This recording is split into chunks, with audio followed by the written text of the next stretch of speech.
Welcome to Rick's Corner. I have Samir Bannout with me today, who was a 1983 Mr. Olympia, right? Mm-hmm. Among many other titles.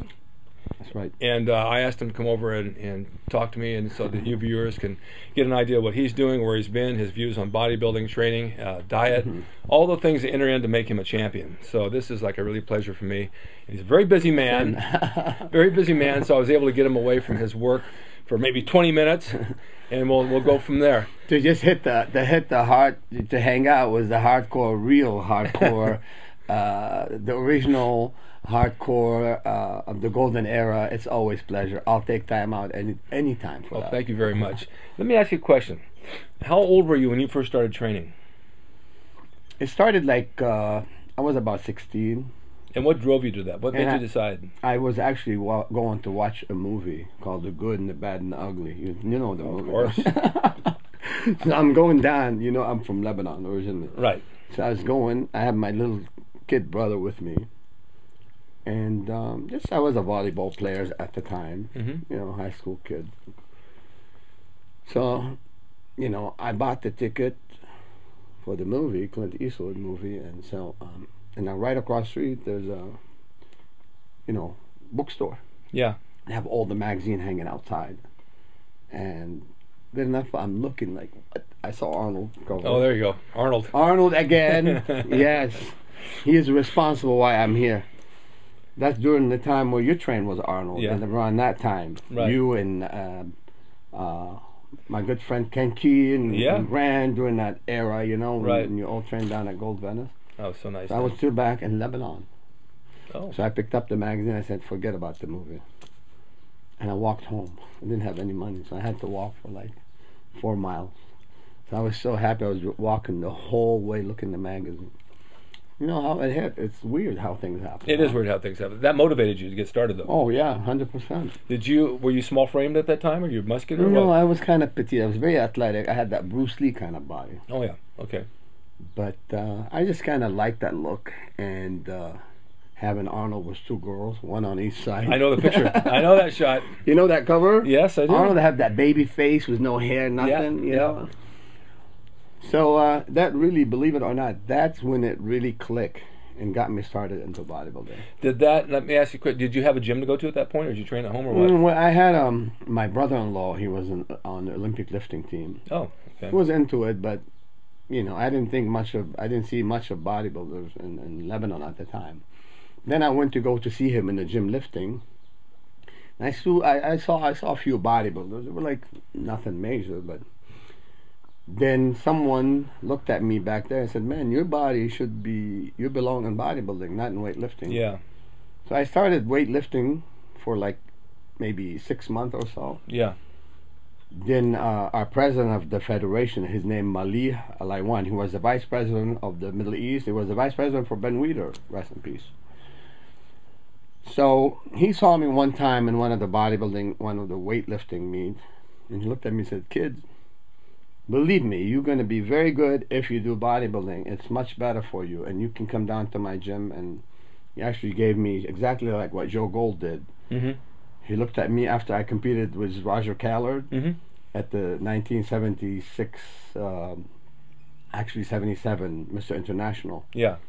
And it was a very tough show. But Joe Gold felt he was taking my side. He said, "Kid, I liked your physique. I know Roger was good, but I honestly picked you, and so you're welcome in my gym, and you have a lifetime membership." That's the way it is. Yeah. Joe was very nice. Very nice about stuff like that. Yeah. Did you gain easily? Mass? Yeah.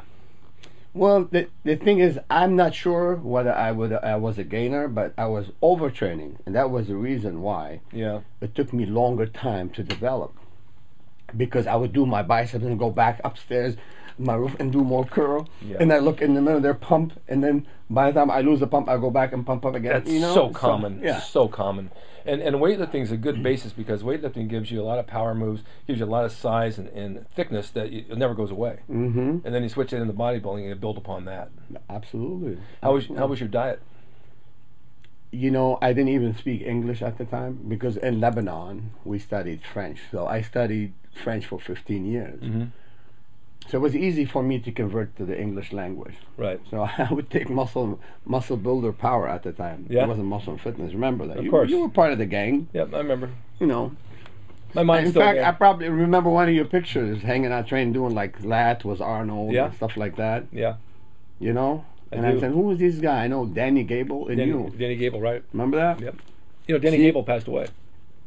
I heard. Yeah. That's too sad. What a wonderful guy. Really sad. Yeah. We did a movie together where we played apes, and we had a really good time. He was just a lot of fun to be with. Just a really good guy. I met him one time, but briefly. He seemed like a wonderful person. Yeah, very much so. You know, I was really looking up to you guys, and I went back and bought that magazine every single month. I didn't quit. I was so much in love for this. And I have a father who's, you know, really nice man, but he is so old school in terms of, you know, want you to be a doctor. You know, he cares. Yeah. He said, bodybuilding is you're not gonna get anywhere in bodybuilding. Yeah. He said, your uncle used to bench press 180 kilograms, which is about 405. He said he doesn't make money. So what the hell are you doing bodybuilding for? That was my dad. But that's it. I was convinced that's what I want to do. Well, there's a lot of people who feel that way. It was like with wrestling when I got into it. My parents, my dad had died. My mom said, why do you want to do that? There's no money. Well, there is money. In bodybuilding, there's money if you, at your level now, where you are, where I am, peripherals of it, you can make money doing things with products and supplements and courses and clothing and consultations, not just necessarily competing. And so competition alone will put you there, but once you're there, then you've got to market yourself beyond that. That's like true. anything. Yes. And if you don't, then you're not going to have a future. If you're just going to take a trophy home and let it sit there, well, of course, you're not going to make any money at it. Well, first, once you have the name, it becomes easy Right. to succeed in any really project that you do in the health and fitness industry. If Exactly. you determine, if you put that same tunnel vision toward winning a championship in the business. Well, you know that because you have the name and you have the vision, you have the intelligence to do it. A lot of people don't. They get a name. I mean, today's bodybuilders, some of the current ones in Olympias, they win, but they don't do anything with it. They depend on someone else to do it for them, and then they don't follow up. I mean, let's face it, Arnold had a personality. He knew how to market himself. Some of the guys today don't have a personality. I've talked to them. They don't know. You say hello, and they're stuck for an answer. It's true. You know, recently I was at the Flex show in Santa Monica, and I ran into Jay. Jay is a really wonderful person. He told me, you know what, Samir, man, I said, I'm going to start my own stuff. I'm going to do my own business. You know, I mean, I can't really talk about this in detail, but, you know, he's smart. He's investing his money the right way. Sean Ray's pretty sharp. He knows what he's doing. There's a few. Look at Lee Labrada. Yeah. I mean, Labrada, Gaspari, they did Gaspari's amazing. What he's done. I'm not going to say his number, but he did great. He's doing fantastic. Yes, he I mean, is. it really is about discipline and tunnel vision. I don't care what you do. If you do it and stick with it and do it right and be sincere about what you do. You know, for example, if you do a product, make sure you have a high quality product, and the rest is, you know, consistency. You'll get that. Yeah, you have to have the passion. Passion, yeah. You do it from the heart, enjoy it, you'll succeed. How many days a week were you training back then? I also overtrained, I'm telling you. Yeah. If you ask me if I was asking. an easy gainer, I probably was, but the fact is, it's like if I put 10 gallon in my tanks and I used 11, so I was staying more lean. Yeah. It was not easy for me to gain mass. And after 2 years of training, though, I made some gain. You know, probably would have made more gain. And they put me on the Lebanese team for the World Championship held in Verona, Italy. That was 1974. And the guy I beat back then, he worked out for nearly 10 years. And for me, it was within a year or so of training, I was able to win local shows like in Beirut, Lebanon, and they said, look, you have a good shot trying for the Lebanese team to go to the World Championship. So I was so excited, and my mom was very supportive. My mom would make me my flank steak, and at the time, you know, we all was like, oh, carbohydrate. We got scared of it. Of course. Like Vince style. Yeah, my mom did the same thing. Eat this and eat this and eat this. And I said, I can't eat that. She says, oh, this is made with low-fat milk. This is made with sugar. You know, it sabotaged me, but... Well, I had a crazy metabolism, though, Chris. I mean, Ricky, I ate anything and got away with it. But you would think that having carbs, it's like kind of be careful. Yeah. You know, I would worry about it a little bit because I didn't know better. Yeah, of course. You know, carbohydrate is just as anabolic as protein. Most people don't realize that. Yeah. because you need your nitrogen and your glycogen, Exactly. especially around workout time. Yeah. But my mom would do my steak or chicken with some greens, and basically I stayed on low. I probably needed more carbs. We learned the hard way, of course. Of course, trial and error. But yeah, trial and error. But I ended up doing so well. They took me on that trip to Verona, and I beat the entire Lebanese team. I came in 7th at the age of 18. That's wonderful. So our president, Malih Alaywan, Alaywan, really was supportive, and he said, look, just because you are the youngest guy competing in the universe, well, I'm going to call you Teenage Mr. Universe. And honestly, I was at that age where, just in my very beginning of my career. So he really encouraged me, put me on the cover of the Lebanese magazine. It's called The Star of Sport. And so, all these positive energy, and, you put your television, you learn, and then all what was on my mind is American bodybuilder. Yeah. I want to go I want to be around the guys like Arnold, Ken Waller, Frank Zane. Yeah, the Mecca Dave where we were, Draper, sure. where you trained, you're hanging out with, with them. That was inspirational there. And I saw you back then. I mean, kids, believe it or not, they see you around the world. Right. And if they're really into it, they will. In fact, at one time, we did a competition. Myself was Burt Reynolds. I'm sorry. Burt Reynolds?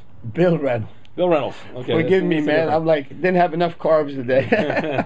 But Bill Reynolds was the editor-in-chief of Muscle and That's Fitness right. at I the remember. time. Yeah. So we used to go to his house. He have a collection of all the old magazines. You name it, from muscle development and to shape, all the muscle builder and power, all the oldies. So we would sit down and cover up. Let's say that's Rick Drasin, hide his delts, and just show his forearms, for example. Yeah. Who is that? Like, for example. Yeah, I sure. would guess who is Chuck Sipes, for example. If you show me his eye, I would say, this is Chuck Sipes. Yeah. You show me some forearm and say, well, this is Chuck Sipes or Casey Viator. I know each one body shape, as I was so much into the sport. Right. And Mike Munter said, man, if anybody loved bodybuilding more than me, it would be Samir. I swear to God, that statement, I was like, wow. Yeah, I loved it good enough that I told my mom, I want to go. I wanted to travel. I want to go to the United States. No, I don't want to leave me, my mom. But that's it. I made up my mind. Yeah. She supported me, and yeah, my father was like really against it. And so after I a couple years winning the Mr. Michigan and then went to the World Championship. By 1979, I won the World Championship. So my father was like, wow. And then they were bragging to everybody how great you were. Yeah. Everybody know my father back at 11 said, oh, your son won the universe. Sure. They didn't stop at that. Right. Then, by the age of 3, I had won the Olympia. Yeah. And during that time, we had the civil war in Lebanon. So, they had a roadblock, checkpoint, where my father would be driving. They ask him, why are you? Is Samir Bannout your son? Yeah, okay, you can take the army road. Isn't that funny? Seriously, yeah. So and I believe that would happen. Absolutely. It's really, I had a good name. I went down and they gave me special medal of honor and a couple of medals from I don't know what you call those, high honor. They only give it to general and army and stuff like that. That's amazing. They gave me a few medals. I'm trained with the Lebanese president and the vice president. And so I've become very well known in my country. But during that time, it was a total mess. Yeah. The whole Middle East region is still a total mess. Sure. And so, but America become my home, and I love it. I mean, this is the land of, this is the promised land. Yeah. As high as the gas prices are, it's still the best place, no matter what. No matter what. Right. The only thing we did better there on gas prices. Yeah.